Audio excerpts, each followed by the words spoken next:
Thank you for having me. I'm not used to holding a mic, so if it ends up down here, just remind me that I need to pick it up. Thanks, Raj.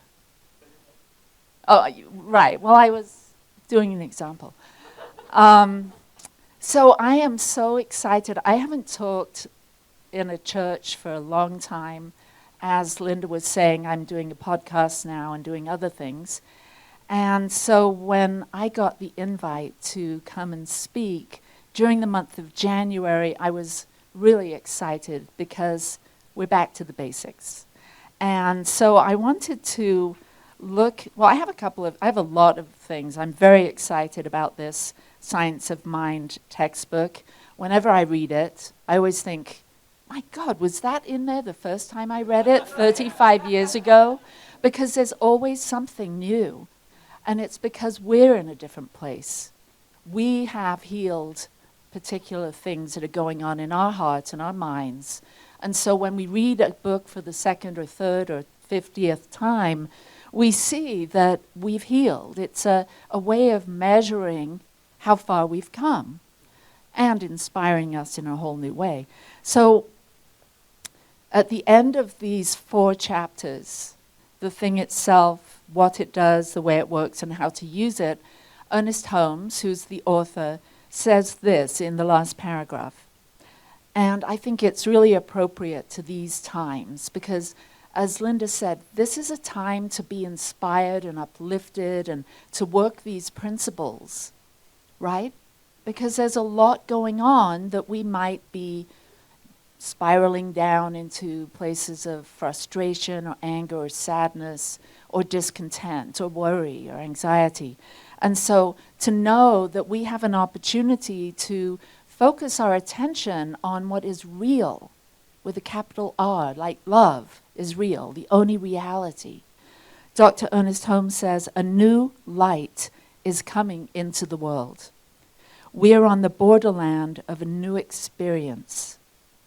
The veil between spirit and matter is very thin. The invisible passes into visibility through our faith in it. And this is what this chapter is all about, putting it to practice. Reverend Cindy said that the title of this talk is Time for Practice. We have to put this work, these principles into practice in our lives. And this is how we prove that it works. So we build our faith. It goes on to say, true thought deals directly with first cause. And this science is the study of first cause, spirit, or the truth. That invisible essence, that ultimate stuff and intelligence from which everything comes. The power back of creation. The thing itself. So that was the last paragraph of this section, the Introduction to the Science of Mind by Ernest Holmes. And just to show you what a nerd I am, I also found out that you're doing a book study on Reverend Edwards' version of those 4 chapters. And so it's very inspiring. If you don't want to read the whole book, because there's a lot of repetition in the book, read those first 4 chapters and learn how to harness your incredible creative energy, your mind. So we've been told this far throughout this month of January to understand the thing itself. The universe is a creative, intelligent force, an infinite presence that we call God or Spirit. So Ernest Holmes calls it itself, the thing itself. And it's within each and every one of us. It's not only everything we see and taste and touch and experience. This thing itself, this creative intelligence, this powerful force for good, this love, is within us. And this is the thing we have faith in. We recognize, we remember who we are. And this is what the mystics and the sages have been encouraging us to do for millennia, to know thyself, to ask yourself that question, who am I? Who am I really? Beyond this personality, beyond this body, beyond this thinking mind, who am I really? The only reality is love. The only reality is that power and that presence and that intelligence that exists within each of us. And when we forget that, when we spiral into thoughts of doubt or disconnection or discontent or worry, when we feel like we're not enough, or we get consumed with the negative news and we lose hope, we've forgotten who we really are, the thing itself, that power, that presence within us. Chapter 2 is what it does. The creative power responds to your thoughts and your beliefs and your intentions, manifesting them into your experience. So this is what happens. We live in this universe that is made up of the same stuff, broken down to the smallest level, the subatomic particles. Everything is made of the same stuff, including us. So if everything is God, if everything is love, then we are that too.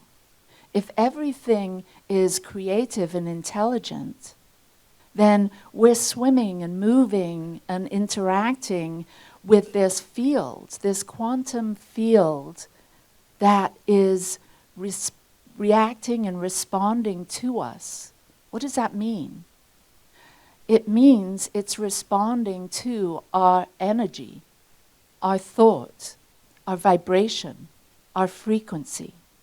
So all the time, wherever we go, whatever we're doing, we have the opportunity to realize that we are putting energy out and we're receiving energy and information from everything that we're doing and feeling and experiencing. So that puts a big responsibility on our shoulders. And that's what this teaching is based on, that we're all responsible for the way we move, the way we interact, the energy we exude, how we respond to negativity. We're always at choice. We always have an opportunity to remember who we are and occupy that identity of love, of wisdom, all the things that we assign, the traits and the attributes we assign to the divine. We're that too, because we are the small, the microcosm of the big, the macrocosm, God. And so we take on those qualities, love, creativity, beauty, wonder, curiosity. We take on all these attributes by choice because we have free will. We get to choose who we're going to be moment by moment by moment by moment. So we could be driving down the road and then someone honks at us or, upsets us, cuts us off, and we can respond with anger and bring our energy down to that low level of upset, which all of us do sometimes. But I'm giving that example because that's an everyday opportunity to remember who you are. And when you're swimming above the line, think of a circle with a line across the middle, and below the line are all those sort of negative thoughts. Above the line are the positive. So when we sink below the line, we could respond with a profanity, or we could speed up or do something really drastic, or we can stay above the line in our true self, our spiritual self, our soulful self, and we can allow that person to move at a faster pace than we're willing to go at that moment. And that's okay, right? So it's about learning to respond from that higher place, our higher creative potential. Because each and every moment, we're creating something. We're creating with our thoughts, with our words, with our feelings, and with our actions. We're creating something. We're on the very growing edge of our own becoming. We're on the green growing edge of our own reality, along with everyone else. And we're all creating a new paradigm. We're all interfacing with the quantum field. We all have an opportunity to bring love and light into time and space. You're doing it now. I can see it. I can see each and every one of you. You are the presence of love. You are the presence of light.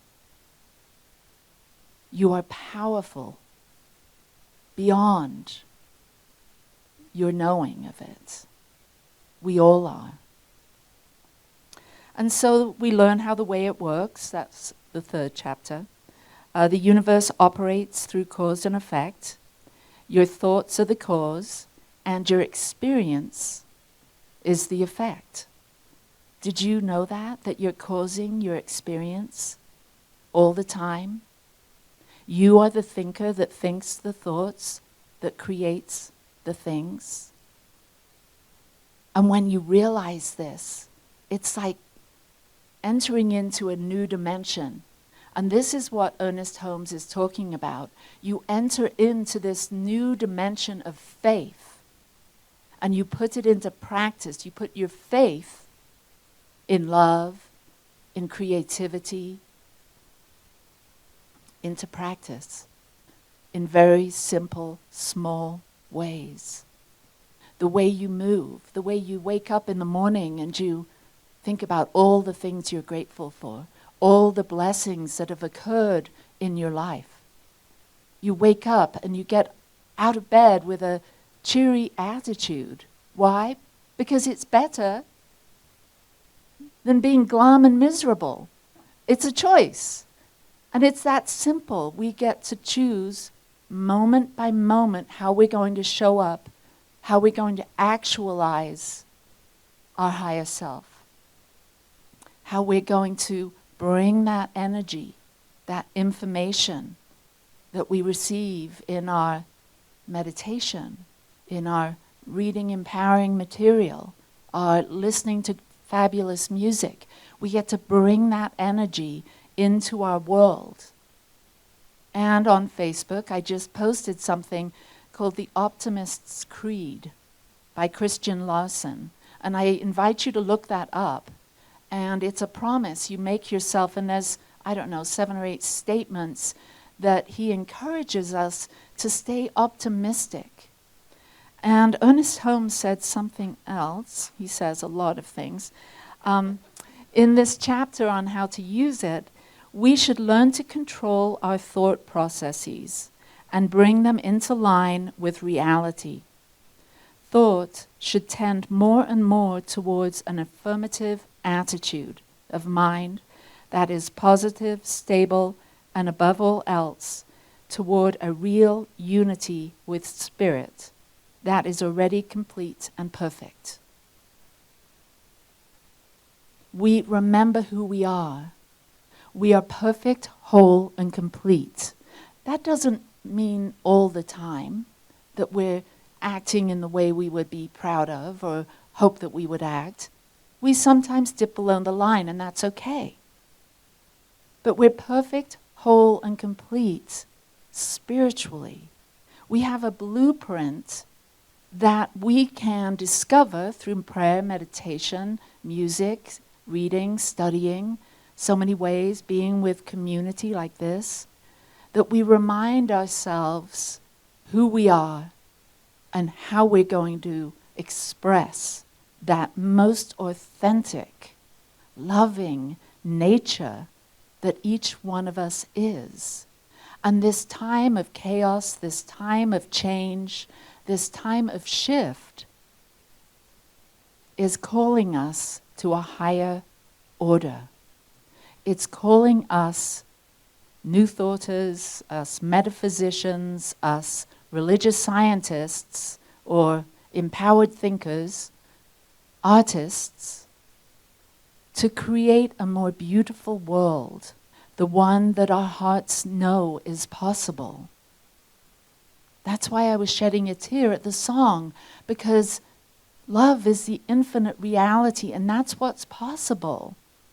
But we get distracted by the negative news, or the gossip about so-and-so, or those unhealed wounds and things that we get offended by. But now is the time to not succumb to those lower, unhealthy ways of thinking and believing, and to stay above the line. Stay in harmony with who you truly are. And so I took the word faith, because this is what this chapter is about, proving that these principles work, that you can actually change your thinking and change your life, that you can actually declare through affirmation or prayer what it is you want to experience, who it is you want to be. This chapter, this time to practice, is about proving to yourself, demonstrating your faith. So I've taken the word faith and chosen 5 words. So number 1, fact check. Fact check your thinking. Is it true? Is this doom and gloom thinking I'm having, is it true? Do these negative statements I'm saying about so-and-so or this thing that's going on in politics, is this true? And just question it.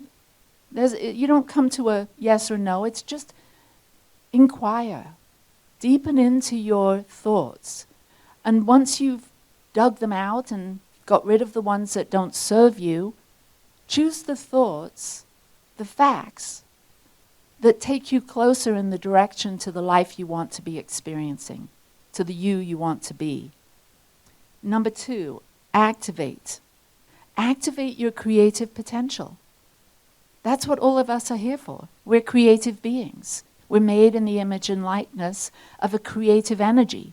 We harness our creativity through our thinking, the way we communicate, and the actions we take. We activate that within us as often as possible. We realize that we're whole, perfect, and complete. And we come from that place. So we're not offended when there's a criticism. We don't take things personally because we realize our wholeness. We inspire, that's the 3rd. Inspire yourself with empowering thoughts. Develop an inner curiosity. Get out of your lane. Become more expansive. See what's possible out there. Stretch yourself.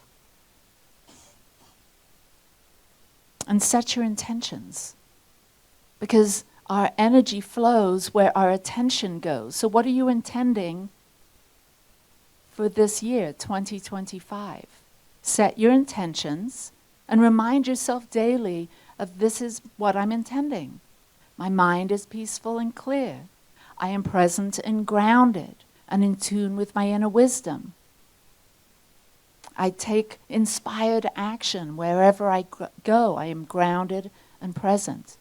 That was my sole purpose statement for the year. So you set your intentions daily and you move in that direction. Transcend negativity and trust yourself.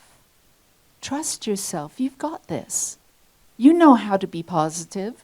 You know how to set an intention. You know how to be loving and kind. You know how to give compliments. See the good and praise it. And we raise each other up. We raise life one thought, one action, one feeling at a time.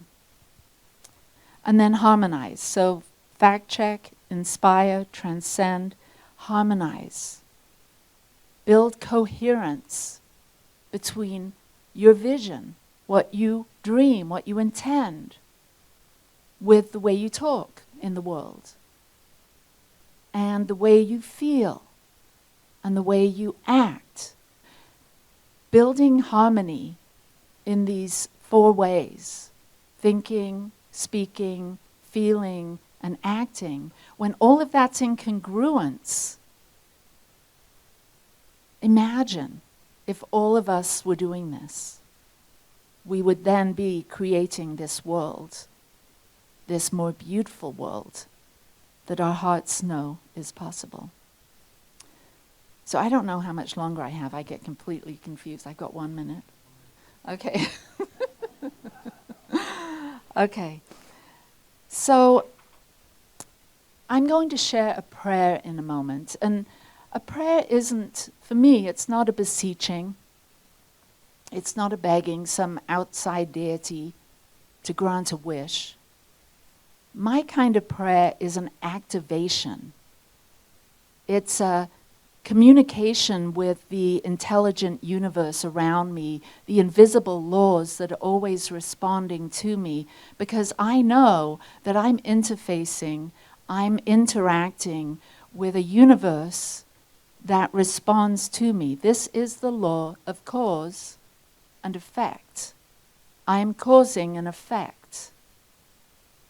And so my prayer is an activation of interfacing with the effect that I already know. I've already thought about it. I've already felt what it feels like to be realizing what I want, who I want to be. So I'm activating the field to materialize my thoughts and my wishes for myself and for my world and for everyone. So let's pray together. Please join me in closing your eyes and tuning in to the one life, the one unifying presence that is woven through all and everything. This omnipresence is the body of this reality, the body of the divine, the body of God. This life is perfect. This life is my life now. Feel it. It is omniscience. I am omniscience. I am in tune with one creative intelligence, the mind of God. The mind is infinite and eternal, and this mind is my mind now. I am in tune with omnipotence, the one power, the one energy, this benevolent force for good, the essence of spirit. This heart, this love is my love now. Feel it. And so I speak my word today, knowing for each and every one of us here today that we remember our omnipotence, our omniscience, and our omnipresence. That we engage our local mind with the non-local greater mind of infinite possibilities and potentialities that are constantly afoot, flooding our awareness, inspiring our thoughts, nudging us into our next great expression of God's presence, love's presence, beauty's presence. And as each and every one of us step in and step up and occupy this place of love and feel it in our hearts, opening our hearts to all of our loved ones, to our family, to those that we hold a grudge to, opening our hearts to healing and forgiveness, and knowing that all paths lead to love, and we are simply all walking each other home to love's presence. And we get to be that now, feel it now, realize our dreams now, declare who we're becoming as a representation of beauty, wholeness, realizing oneness, being ready and willing to release those things that no longer serve us, and embrace our wholeness as never before. We remember who we are. We remember what we are. And we remember why we're here. To channel love, only love. So I release this prayer. I release this activation into the hands that know the how, into the mind that says yes. I release, I let go, I let it be, and together we say, and so it